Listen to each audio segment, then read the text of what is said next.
si možno ani neuvedomujú, že navštevujú nejakú kultúrnu pamiatku a storočnú budovu.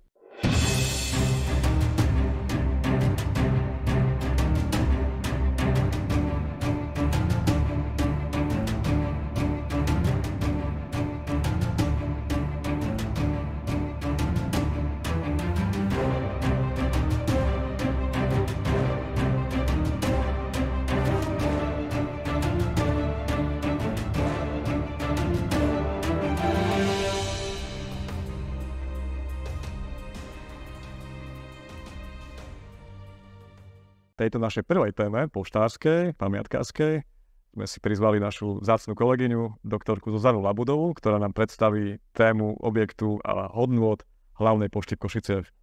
Zuzka, vítam ťa.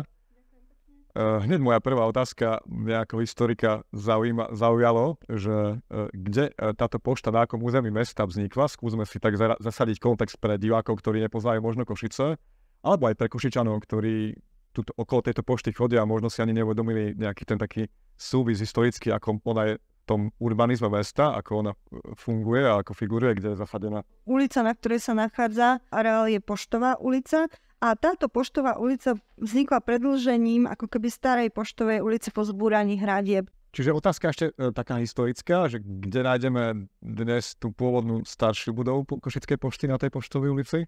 Tak nájdeme ju o čosi bližšie k starému mestu, na starej časti Poštovej ulice, na jej južnej strane. Vlastne bola v budove, ktorá vyzerá de facto ako mešťanský dom z 19. storočia. Budova, ktorú nazývame budova hlavnej pošty, je vlastne súčasťou veľkého areálu pôšt a telekomunikácií, ktorý vznikal v medzivojnovom období ako jedna z obrovských stavebných realizácií nového československého štátu. Košiciach. Košice sa stali vlastne takým prirodzeným centrom toho novovzniknutého československého štátu v tej východnej časti, pretože patrila ešte aj Zakarpatská Rus ku Československu v tom čase. A práve tu si vytipovali tí predstavitelia štátu také nové centrum. V podstate to nešlo len o poštu, ale aj vlastne o nejaké informačné centrum, ako by sme to dnes mohli povedať, že bolo to vlastne také informačné centrum celého toho obrovského územia smerom na východ a vlastne okolo Košic. A keďže to bola nová budova, nový stavebný počin a chceli ako keby začať od nuly s tým, že išlo o rozsiahly komplex, veľkú budovu, celý areál, tak si vybrali miesto v Košiciach na budúcu stavbu, ktoré je už za bývalými hradbami, že ten ústredný blok, ktorý všetci poznáme najlepšie, otočený fasádou na severnú stranu do Poštovej ulice, kde ľudia vchádzajú do budovy pošty, to je vlastne ten ústredný blok, ktorý nazývame B, pretože to bol vlastne poštový a telegrafný úrad samotný. Blok, ktorý je vlastne obdĺžníková budova s vnútorným dvorom, ktorý sa bežne nenavštevuje, pretože to je vlastne uzavreté v tejto administratívnej budove. To je vlastne budova riaditeľstva pôšt a telekomunikácií, nazývame ho Ačko a nachádza sa vlastne presne na rohu Mojzesovej a Poštovej ulice. A potom ten nižší blok, ktorý sa nachádza na západnom ohraničení parcely, tak tento blok nazývame C-čko a bol to poštový hospodársky úrad, čiže sústreďoval tie hospodárske funkcie, ako keby reálne funkcie skladové a hospodárske, ktoré potreboval pre zázemie. Si to môžeme prípadne ukázať, možno aj tak názorne na mapke, schéme? A potom tu máme ešte časť, ktorá nebola označená v danej dobe písmenom, ale jednalo sa o ďalšiu budovu, o ktorej sa rozhodlo, že sa doprojektuje v rámci toho spracovania projektu celého areálu, pretože zároveň to ministerstvo pôšt a telekomunikácií, ktoré sídlilo v Prahe, sa venovalo aj rozhlasovému vysielaniu. Čiže angažovalo sa a dalo postaviť, alebo teda dalo vyprojektovať aj budovu radiožurnálu, ktorá dodnes slúži v teda pôvodnej funkcii. Je to jedna z takých málo možno známych vecí, ale je to kontinuálne vlastne budova rozhlasu od vlastne tých 30. rokov až po dnes, čo je už prakticky 100 rokov. A vlastne aj preto to bolo, myslím, aj dosť strategické počas druhej svetovej vojny, keď došlo k bombardovaniu Košíc. Bol to 26. jún 1941. Je to taká známa udalosť v našich dejinách nášho mesta. A ja viem, že práve pošta sa stala vlastne najviac zničenou budovou v rámci tohto bombardovania. Čo vieme o tomto povedať, o tejto udalosti, ako zasiahla vlastne túto stavbu, tento akt? Došlo naozaj k tomu, že prileteli neznáme lietadla. Dodnes sa nevie, kto vlastne zaútočil na túto. Viem, že pre celé mesto 29 bomb zasiahlo a poštu, pokiaľ viem, 5 bomb zachytilo areál tejto pošty, pretože hore boli vysielače, takže to bol naozaj taký, dnes my sme povedali, významný komunikačný server pre celý kraj, pre celú oblasť. Takže bolo potrebné ho zrejme zlikvidovať, alebo to taká ako keby hlavný cieľ zrejme vtedy. Takže tak to mám informácia, a že viem, že tam zomrelo aj asi 5 pracovníkov, teda pošty, bol to bežný pracovný deň. Tie ľudské obete tam sa s tým tiež spájajú a samozrejme bola zasiahnutá aj v tom. Bombardovanie malo za následok vážne poškodenie tej budovy, hlavne v tej časti A a B, čiže vlastne tá ústredná poštová hala a to Ačko boli poškodené. Muselo sa pristúpiť ku projektom alebo zadať projekty na rekonštrukciu. Podielal sa napríklad na tom aj architekt Eschleger a architekt Klein. A títo vlastne vyprojektovali opravu. Dokonca celé nové stropy sa museli robiť v tej budove.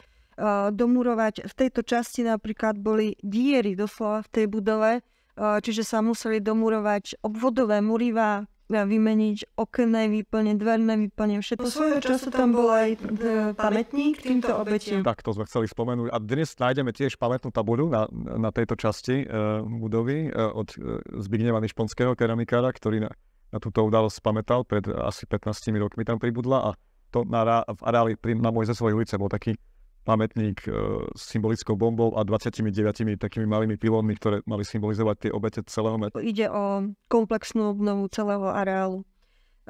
Tento areál dlhodobo bol teda iba z časti využitý. V ústrednej tej časti, tom Bčku, bola stále hlavná pošta, hlavný architekt budovy, ktorý bol Pražák Bohumír Kozák. Bol veľmi skúseným architektom, ktorý pracoval najprv v takom neoklasicistickom tvaroslovi a potom začal využívať, alebo teda pracovať v štýle funkcionalizmu, alebo takej moderny a funkcionalizmu.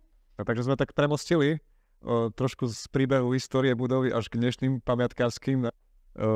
Ako pamiatkár Košičan som zároveň zvedavý, čo vlastne bude v tej pošte, keď ten príbeh bude šťastne uzavretý, takže to je otázka priamo na teba. Tento investor sa rozhodol pre komplexnú obnovu celého areálu.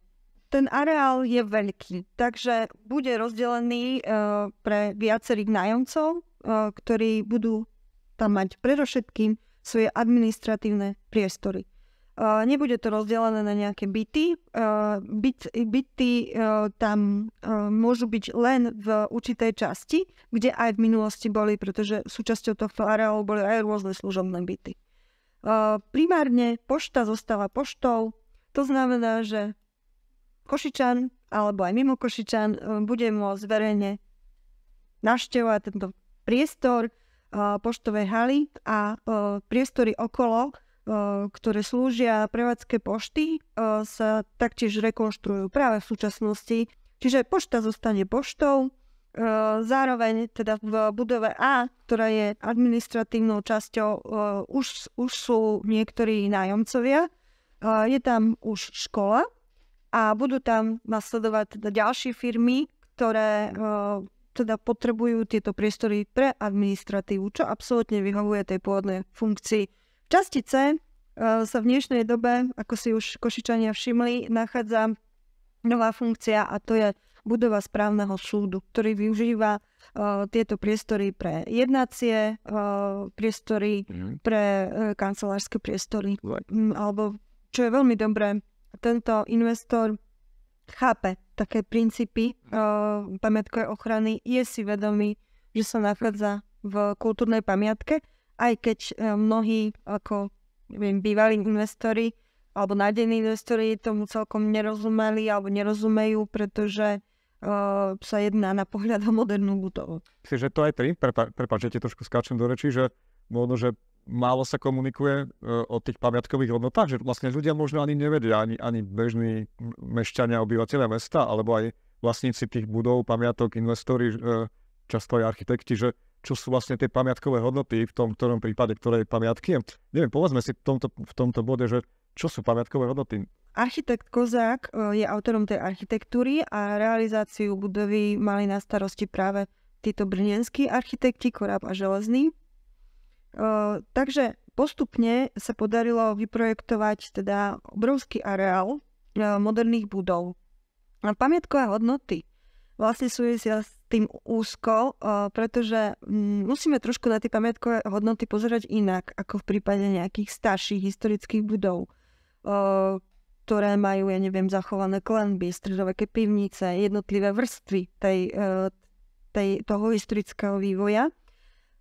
Toto je vlastne budova alebo areál, ktorý vznikol prakticky v jednej fáze. Môžeme ohraničiť rokmi 1927 od projektov až po definitívne kolaudácie v roku 1933. Vznikala teda v tom dobovo obľúbenom, modernom, funkcionalistickom štýle. Tento je charakteristický určitým štýlovým jazykom.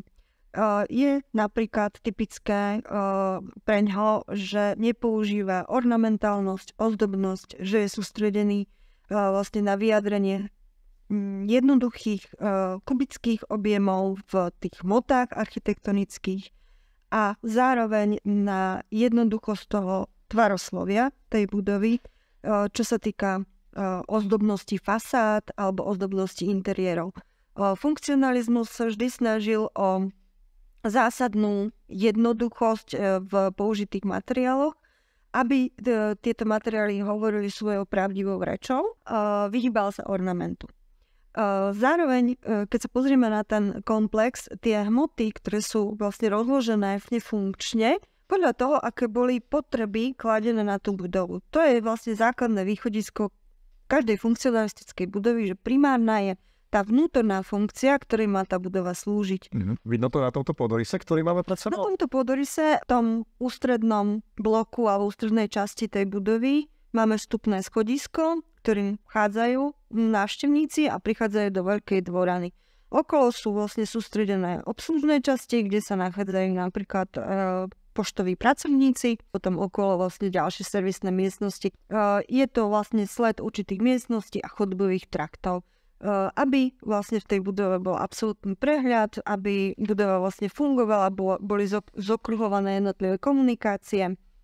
Tá ústredná dvorana je zaujímavá tým, že je asi najhonosnejšie v úvodzovkách zdobenou, ale v zmysle funkcionalizmu. To znamená, že sú tam využité predovšetkým tie hladké plochy, ktoré prehovárajú svojou materiálovou rečou. A sú to predovšetkým plochy napríklad farebných skiel, tzv. Opaxitov, ktoré bývali robené v takých základných farebných vyhotoveniach čierna, biela, zelená. Máme tu zachované napríklad unikátne opaxitové obklady práve tej zelenej farby, potom keramické obklady, geometrická dlažba a vlastne to spolu s tým prekrytím tej haly, ktorá má sklobetonové presvetľovacie dláždice, tak spolu vytvárajú ten geometrický charakter, ale zároveň aj tú honosnosť v tej jednoduchosti toho priestoru. Prepáč, je tam aj taký nejaký dizajn zachovaný z tých čias, alebo tie dizajnové prvky interiéru tej hlavnej haly poštovej, takzvanej dvorany, sú už nejaké novšie? Sú tam aj novšie prvky, ale v zásade tu máme dosť unikátne zachovanú tú pôvodnú výbavu. V rámci teda plánovanej komplexnej obnovy aj tejto poštovej haly sa určite budú niektoré veci ako keby obnovovať do toho pôvodného vzhľadu, nakoľko máme zachované dobové fotografie, pomerne presne to máme dokumentované architektonicko-historickým výskumom.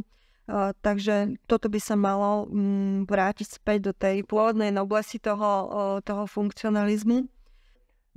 Inštalované také menšie vlastne dielo umelecké viem, že to je Čeněk Vosmík, taký český sochár, ktorý dokonca som si zisťoval, že bol asistentom Myslbeka, keď robil toho slávneho koňa na Václaváku dnešného v Prahe.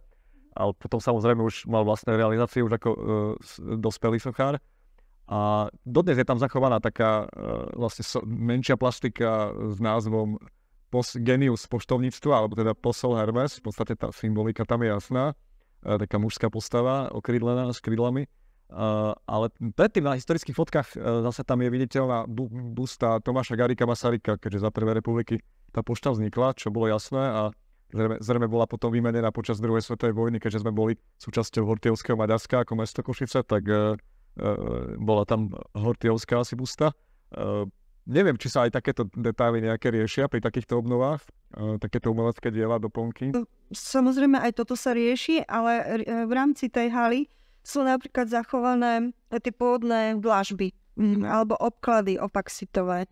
Zároveň sú tam zachované pôvodné vetracie mriežky dobovej klimatizácie alebo ventilácie, ktoré sa nachádzajú nad tými priehradkami, lebo už aj na to sa myslelo v dobe funkcionalizmu, na vetranie tých miestností a tie moderné riešenia tam už boli.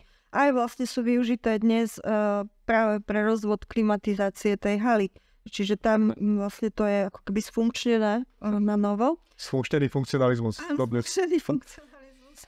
No a práve výskum architektonicko-historický, ktorý tu máme a ktorý spracovala Kristýna Zvedelová veľmi poctivo a dôkladne, nám odhalil množstvo detailov o pôvodnom dizajne a pôvodných prvkoch tejto budovy, pretože predsa len v tých ostatných priestoroch v tom Ačku došlo k mnohým takým ako keby redizajnom dobovým podlah a stien a podobne.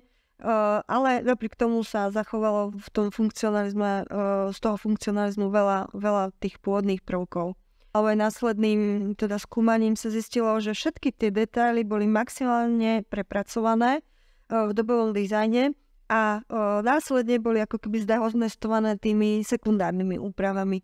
Napríklad taký detail, že zábradlia tých hlavných a vedľajšieho, nielen hlavného schodiska s tými opaxitmi, ale aj vedľajších schodisk sú veľmi pekne zhotovené, tak remeselne, a sú zhotovené z drahých materiálov, že sú tam použité napríklad mosadzné pletiva alebo mosadzné rámiky, čiže po očistení sa zistilo, že ten hlavný rám bol napríklad čierny kovový a po očistení toho náteru, ktorým bolo prekryté to zábradlie, sa zistilo, že tie pôvodné ako keby výplňové konštrukcie toho zábradlia sú z veľmi kvalitného materiálu z mosadze a nič tomu nechýba.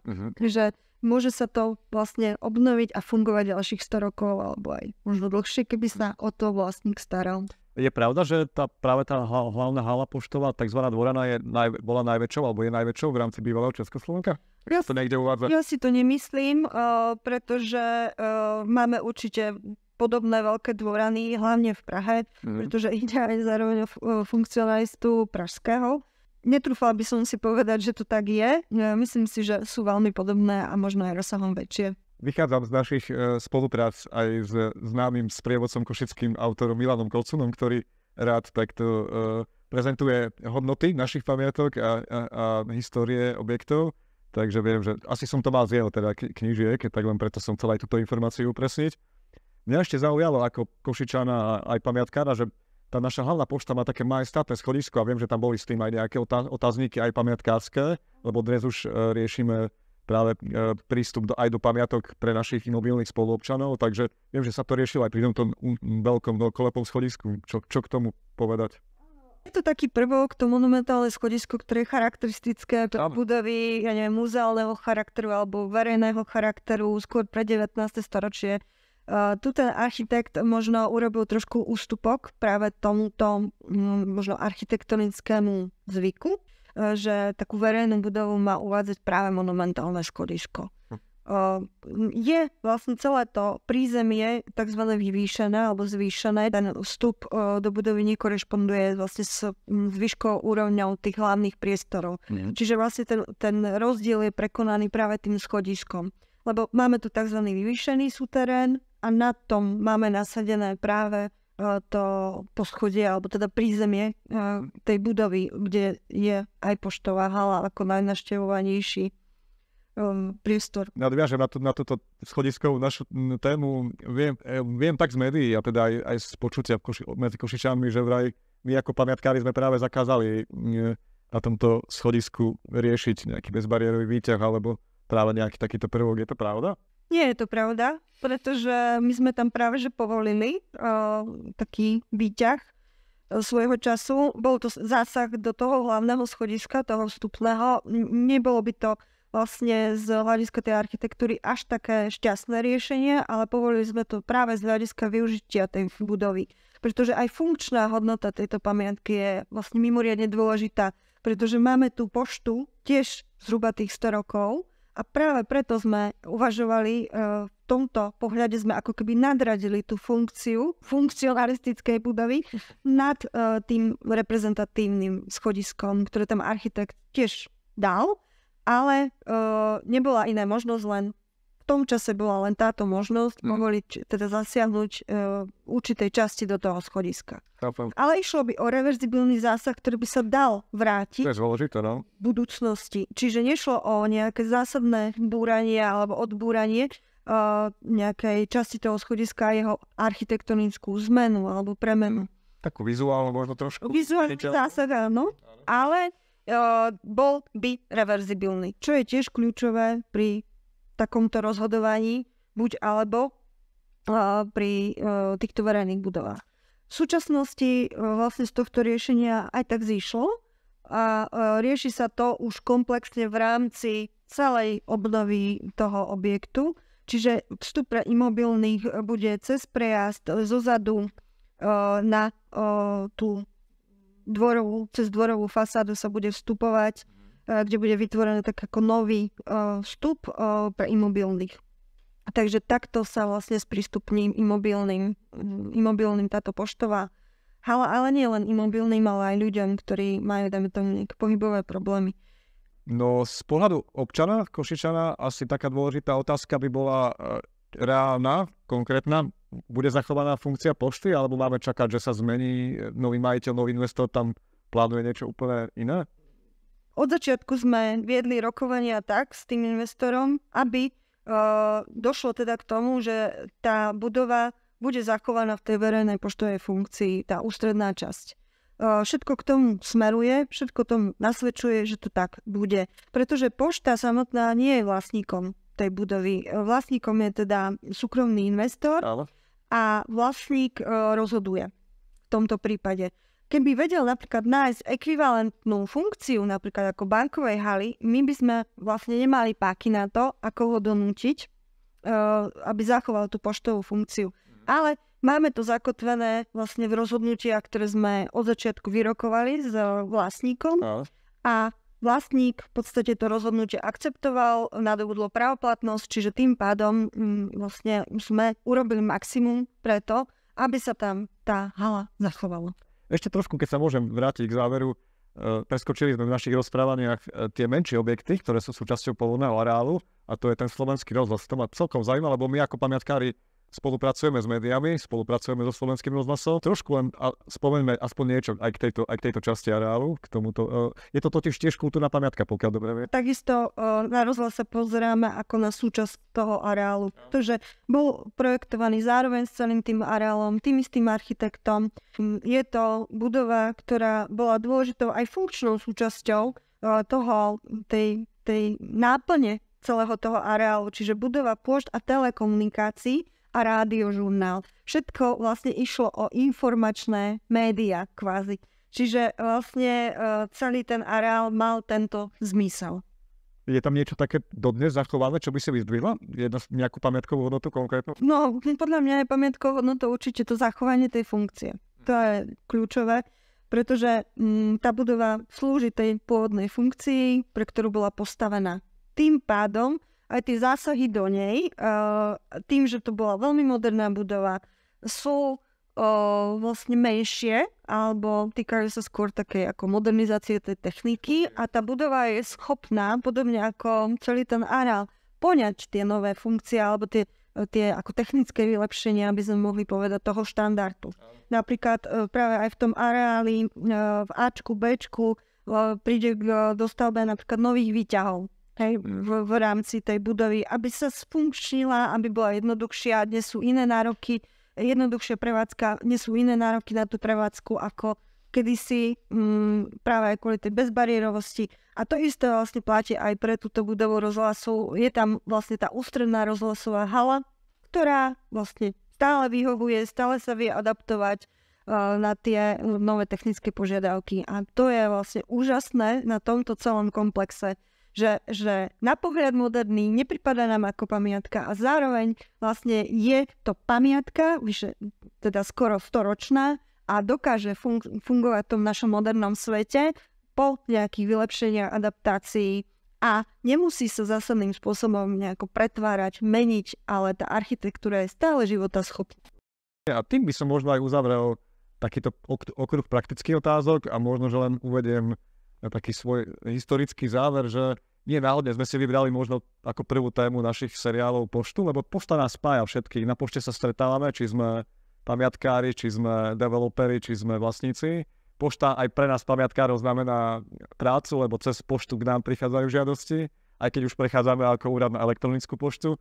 Ale stále ostáva tá funkcia klasickej pošty a je to pekne stvárnené v tom príbehu aj našej košickej hlavnej pošty, ktorá nás týmto aj dnes v našom improvizovanom štúdiu spojila a prepojila, takže vám chcem na záver všetkým pekne poďakovať, že ste to s nami vydržali túto chvíľu a tešíme sa na ďalšie pokračovanie.